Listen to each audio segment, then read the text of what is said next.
안녕하세요. 반갑습니다. 오늘 공부할 내용은 과학기술의 책임이 필요한 이유 파트입니다. 오늘도 역시 본격적으로 수업에 들어가기 전 오늘의 라떼 코너 시작하겠습니다. 라떼는 말이야. 에헴, 라떼는 말이야. 이런 물건을 사용했었습니다. 이 물건의 용도를 알겠나요? 이 물건은 MC 스퀘어라고 하는데요. 백색 소음이라는 말 들어봤죠? 기계에 이어폰을 연결해서 재생하면 그 유명한 백색 소음이 삑 하고 들리는 기계입니다. 라떼에는 이 기계가 유행해서 유명 독서실에도 설치되어 있었고 친구들도 들고 다녀서 빌려서 사용하기도 했습니다. 응답하라 그 드라마에서도 삼천포가 쓰는 장면이 나와서 인상 깊게 봤었습니다. 나중에는 이렇게 선글라스 같은 걸 끼고 듣는 것도 생겼습니다. 아쉽게도 이건 사용해보지 못했습니다. 그렇다면 과연 백색 소음으로 집중력이 향상되고 성적이 올랐을까? 그건 여러분의 상상에 맡기겠습니다. 자, 그러면 본격적으로 수업에 들어갑니다. 과학기술의 책임이 필요한지 살펴보도록 하겠습니다.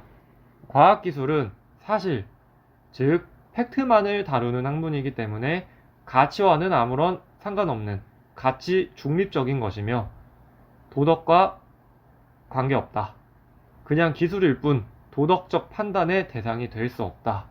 라고 보는 입장이 있습니다. 하지만 우리는 이런 관점에 대해 다시 한번 생각해 볼 필요가 있습니다. 그 전에 1학년 때 배웠던 용어 정리부터 하고 가겠습니다. 사실 판단과 가치 판단이라는 개념이 있습니다.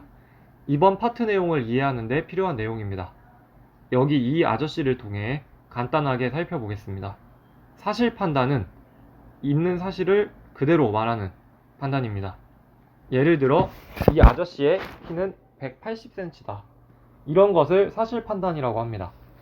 사실 판단은 이렇게 참, 거짓을 객관적으로 판단할 수 있는 것들을 의미합니다. 가치 판단은 좋고 나쁘고 그름, 아름답고 추함 등 대상의 가치에 대한 판단입니다. 예를 들어 이 아저씨의 얼굴은 너무너무 잘생겼다. 이런 것을 가치 판단이라고 합니다. 이러한 가치 판단은 사람의 가치관에 따라 달라질 수 있습니다. 그럼 다시 원래 주제로 돌아가서 과학은 가치와 아무런 상관없는 가치 중립적인 것일까요? 이에 대해 상반되는 두 입장을 살펴보겠습니다.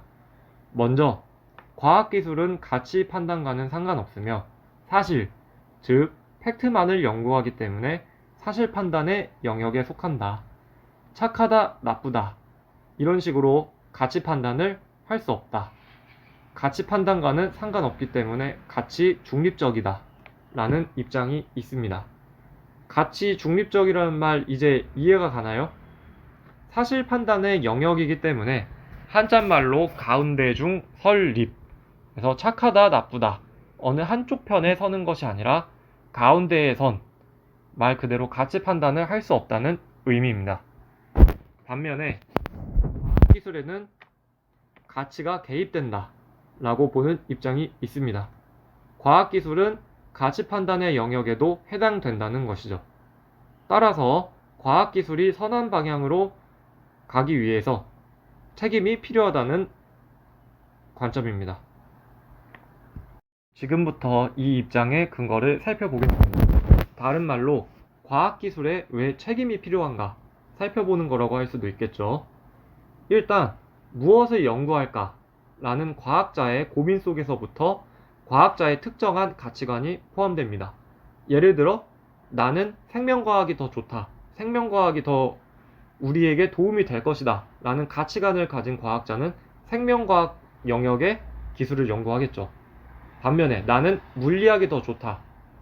물리과학이 우리에게 더 도움이 될 것이다 라는 가치관을 가진 과학자는 물리 쪽을 연구하겠죠. 또한 과학기술은 국가나 기업, 개인의 이익과 밀접하게 연결되어 있습니다. 과학자들은 국가나 기업으로부터의 연구, 지원비를 통해 연구를 해나가는 경우가 많습니다. 이 과정에서 연구를 지원하는 국가와 기업의 요구를 무시하기 어려울 것입니다. 예를 들어 전쟁 중인 국가에서 연구비를 지원받는 과학자들은 아무래도 전쟁을 빨리 끝내고 평화를 찾기 위하여 전쟁 무기를 개발하는 연구를 할 수도 있겠죠. 반면에 전염병이 도는 국가에서 연구비를 지원받는 과학자들은 전염병을 치료하고 종식시키기 위해서 생명과학과 백신을 연구할 수도 있습니다. 이렇듯 과학 연구 과정에서 여러 가치가 개입됩니다. 마지막으로 과학기술을 활용하는 과정에서도 가치가 개입됩니다. 저번 시간에 봤던 다이너마이트 기억나죠? 다이너마이트도 어떻게 활용하느냐에 따라 공사장의 훌륭한 도구가 될 수도, 사람을 죽이는 살인 도구가 될 수도 있습니다. 따라서 과학기술은 도덕적 판단, 가치 판단의 대상이며 과학자와 그것을 활용하는 사람들에게도 책임이 따른다고 볼 수 있습니다. 과학자와 우리는 삶을 더욱 풍요롭고 행복하게 할 수 있도록 사회적 책임을 지니는 자세를 가져야 합니다. 그렇다면 우리는 과학기술을 구체적으로 어떻게 활용해야 할까요? 가장 기본적으로는 인간 존엄성을 구현하고 삶의 질을 높이는 데 기여해야 할 것입니다. 이에 해당하는 대표적인 사례가 바로 적정 기술입니다. 적정 기술이란 인프라가 부족하고 경제가 낙후되어 고통받고 있는 제3세계 국가에서 삶의 질 향상과 빈곤 퇴치를 위해 해당 지역의 조건에 맞추어 손쉽게 적용할 수 있는 기술입니다. 자, 사진을 볼까요? 자, 이것은 수질이 나쁜 물을 즉석에서 바로 필터로 정화해 마실 수 있는 라이프 스트로라고 합니다. 대단한 수질 정화 장비가 없더라도 이 라이프 스트로를 통하여 고통받는 제3세계 국가 사람들을 구할 수 있습니다. 이 제품은 팟인팟이라는 항아리 냉장고입니다. 큰 항아리 안에 작은 항아리를 넣고 그 틈에 모래를 붓습니다. 그리고 이 모래를 물에 적신 다음에 말리면 수분이 증발하면서 열을 빼서가 시원하게 해준다고 합니다. 그래서 전기 없이도 식품들을 상하지 않게 보관할 수 있는 거죠. 마지막으로 이 제품은 큐드럼이라고 합니다. 멀리까지 물을 길어와야 할 때 양동이에 퍼서 들고 온다면 너무 힘들고 물을 흘리기도 쉽겠죠. 하지만 이런 식으로 끌고 간다면 드는 것보다 편안하게 물을 길어올 수 있습니다. 우리는 이러한 적정 기술처럼 과학 기술을 올바른 방향으로 활용해야 할 것입니다. 마지막으로 교과서에서 말하고 있는 올바른 과학 기술의 활용 방안을 4가지 측면으로 살펴보고 마치도록 하겠습니다. 첫째, 과학 기술은 모든 인류에게 혜택을 주어야 합니다.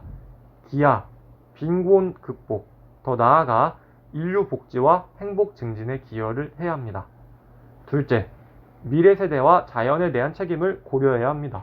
우리 후손들이 인간다운 삶과 쾌적한 삶을 누릴 수 있도록 자연환경을 보호하는 방향으로 활용해야 합니다. 셋째, 인간다움을 실현할 수 있어야 합니다. 과학기술의 연구와 활용 과정에서 무조건적으로 경제적 이익만을 생각한다면 인간 존엄성을 훼손할 수 있습니다. 마지막으로 넷째, 민주화에 기여해야 합니다. 우리 사회가 민주적이고 평등하게 발전하는 데 기여하는 방향으로 발전해야 합니다. 자, 오늘은 여기서 마치겠습니다. 끝. 구독과 좋아요 부탁합니다. 안녕.